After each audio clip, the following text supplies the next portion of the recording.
السلام علیکم و رحمت الله و برکاته. بسم الله الرحمن الرحیم. مسلمانانی که در مکه مکرمه باقی مانده بودند تقریبا هر روز پنهانی به حبشه هجرت میکردند، یعنی به افیوپی هجرت میکردند. در حبشه تقریبا 83 مرد و یک زن جمع شده بود. آنها در حبشه آزاد زندگی میکردند. یک حادثه خردی شده بود در مکه. اکثریت کسانی که هجرت کرده بودند به حبشه برگشتند، یعنی به سبب همین حادثه باز به مکه برگشتند. بر رسول الله صلی الله علیه و سلم آیت نازل شد، یعنی آخر سوره نجم نازل شد. رسول الله صلی الله علیه و سلم انتظار شد تا که در نزدیک کعبه مردم زیادی جمع شده بود، از جمله بزرگان مکه هم جمع شده بودند. رسول الله صلی الله علیه و سلم از این وقت استفاده برده، یعنی آخران آیات سوره نجم را تلاوت کرد به همه. وأنه هو أضحك وأبكى وأنه هو أمات وأحيا وأنه خلق الزوجين الذكر والأنثى من نطفة إذا تمنى وأن عليه النشأة الأخرى وأنه هو أغنى وأقنى وأنه هو رب الشعرى وأنه أهلك عادا الأولى وثمود فما أبقى وقوم نوح من قبل إنهم كانوا هم أظلم وأطغى والمؤتفكة أهوى فغشاها ما غشى فبأي آلاء ربك تتمارى هذا نذير من النذر الأولى أزفت الآزفة ليس لها من دون الله كاشفة أفمن هذا الحديث تعجبون وتضحكون ولا تبكون وأنتم سامدون فاسجدوا لله واعبدوا.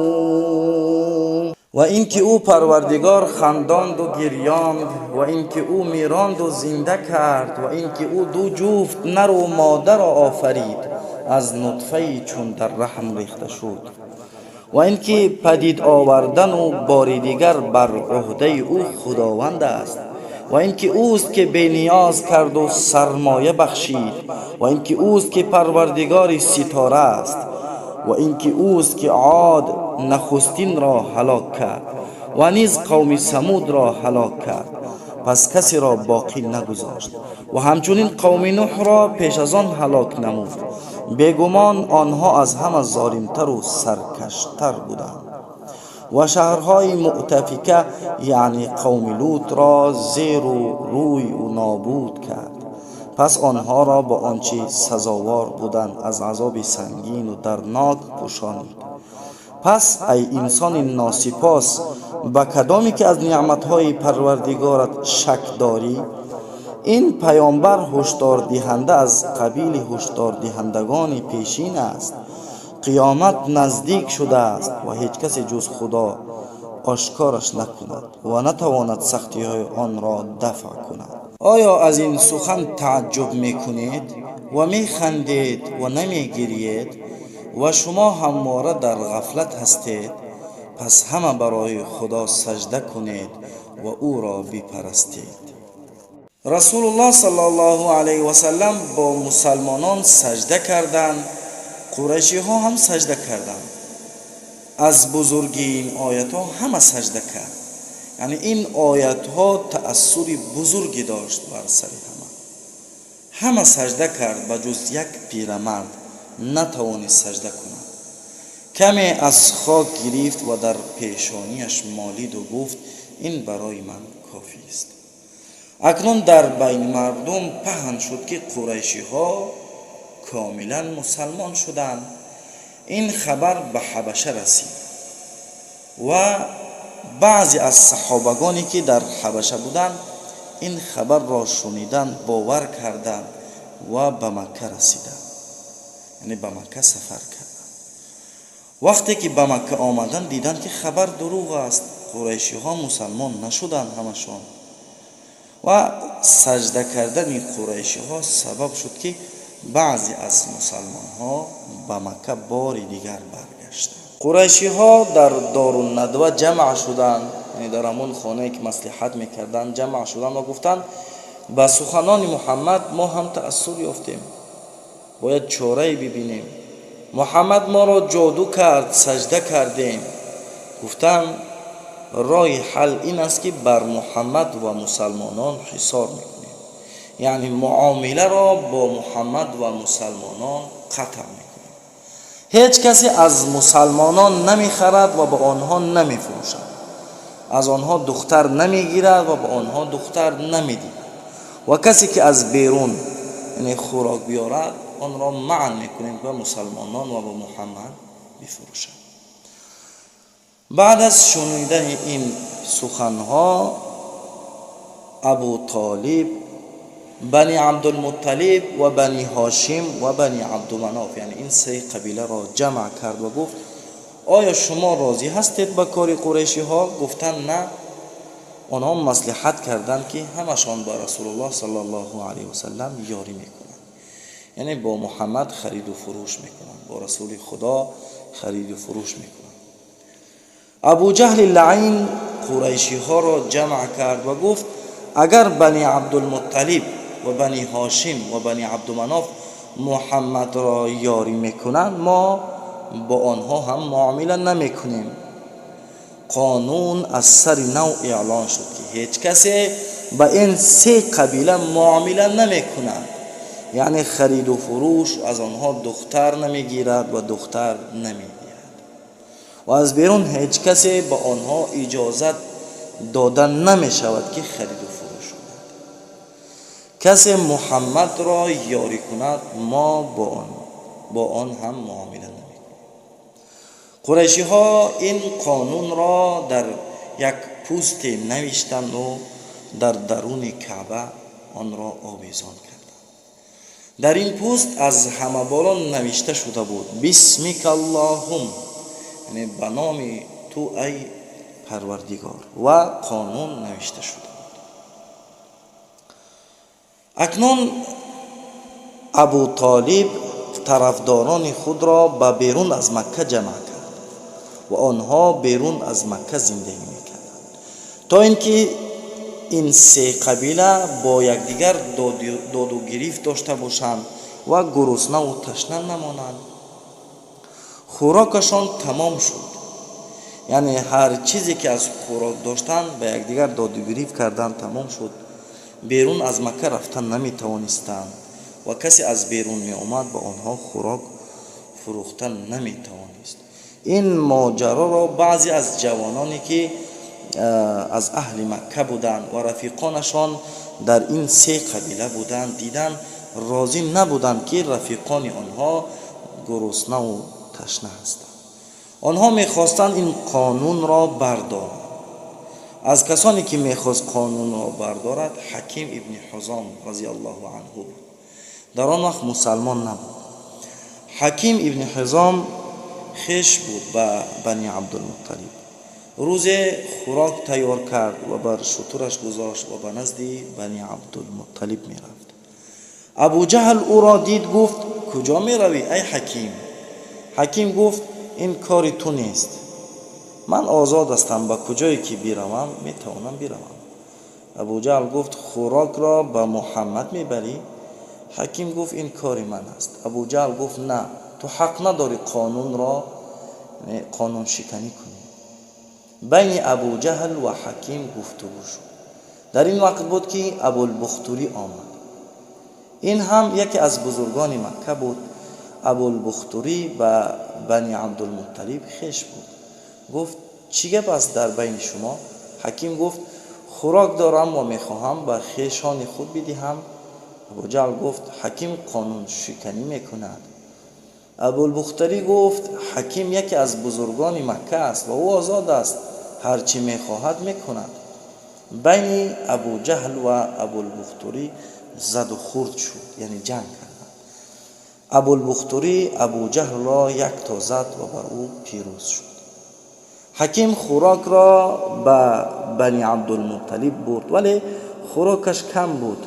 در آنجا 3 قبیله بود و این خوراکی که برده بود کافی نبود برای آنها. بعضی از بزرگان مکه هم بودند که خوراک می بردند به قبیله بنی عبدالمطلب و بنی هاشم و عبدالمناف، ولی خوراک کم بود و این راه حل نبود. گرسنگی و تشنگی آنها را تهدید میکرد. یکی از کسانی که با رسول الله صلی الله علیه و سلم در آن زمان یعنی در صحرا بودند، از بین این 3 قبیله بودند، میگوید روز برای قضای حاجت رفتم، یعنی برای پیشاب کردن رفتم.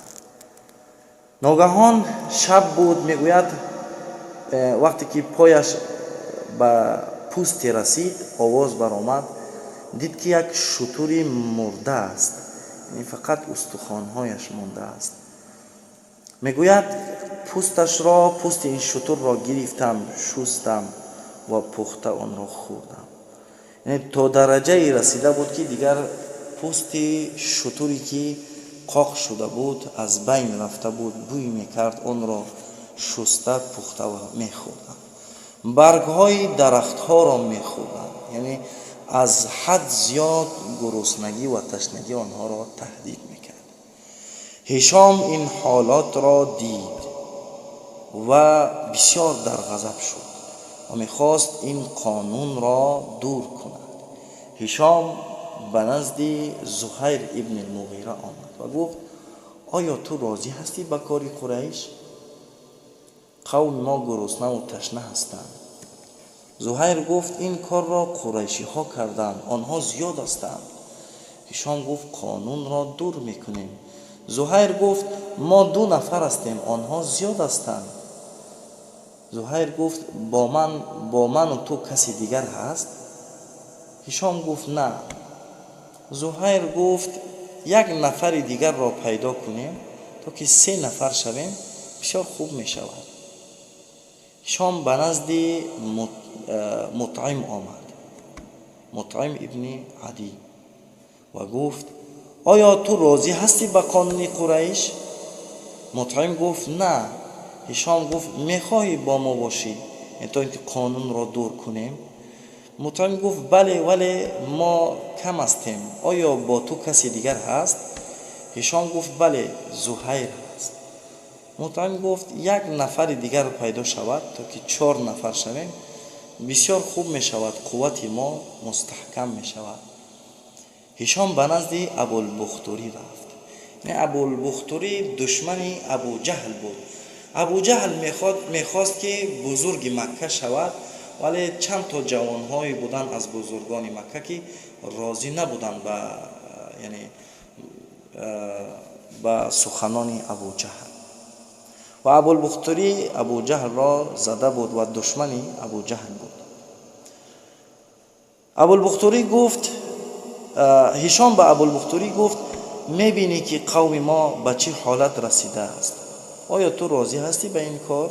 ابوالبختوری گفت نه. هشام گفت نمیخواهی با ما باشی تو قانون را دور کنیم؟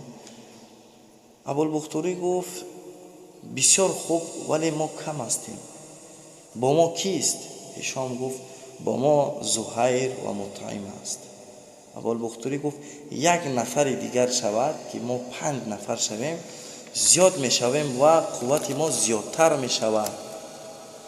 هشام به نزد زمعه ابن الاسود ابن المطلب آمد و گفت حالت بنی عبدالمطلب را میبینی که چی هست، در چه حالت هستند، آیا راضی هستی به قانون قریش؟ زمعه گفت نه. زمعه از بنی عبدالمطلب بود ولی با قریشی ها مانده بود. هشام گفت نمیخواهی با ما شوی تو که قانون را دور کنیم؟ زمعه گفت کیست با ما؟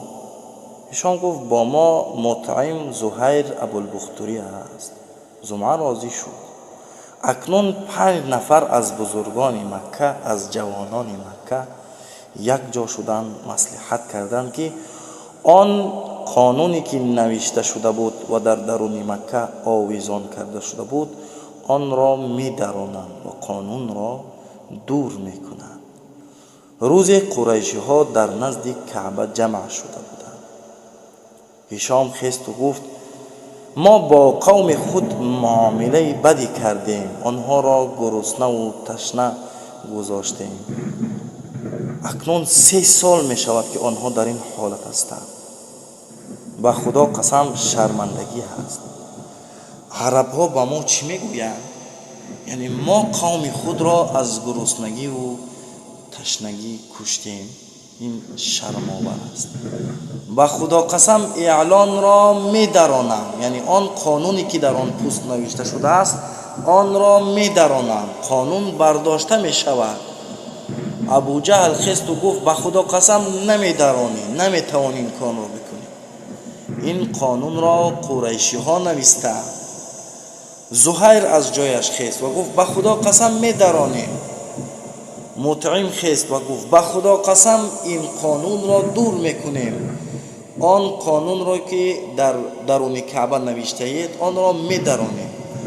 ابو جهل میخواست سخن کند ولی ابوالبختری از جایش خست و گفت به خدا قسم قانون دور کرده میشود. زمعه خست از جایش و گفت به خدا قسم این قانون برداشته میشود. اکنون ابو جهل تنها مانده بود. دیگر قریشی ها این ماجرا را می دیدند ولی هیچ کسی از آنها سخن نمی کرد، برای اینکه 5 نفر از جوان ها، از با قوت ترین بزرگان مکه یک جا شده بودند و مصلحت کرده بودند. دیگر قریشی ها فقط نگاه می کردند و سخن نمی کردند. یکی از 5 نفر به درون کعبه در آمد تا که قانونی که نوشته شده بود بر پوست آن را بیارد و در نزد همه بدراند.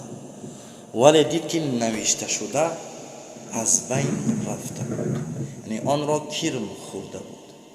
فقط بسمک اللهم و این پارچه خورد را به نزد همه آورد و نشان داد که یعنی ما این را ندراندیم، این خود به خود از بین رفت، این را الله متعال از بین دور کرد، نابود کرد. قانون خود به خود نابود شد. با همین قانون برداشته شد و بنی عبدالمطلب و بنی هاشم و بنی عبدمناف به مکه آمدند. 3 سال در این سختی بودند. رسول الله صلی الله علیه و سلم مشقت زیادی کشید. ان شاء الله تعالی دوام قصه را در نوار بعدی میشنویم. و السلام علیکم و رحمت الله و برکاته.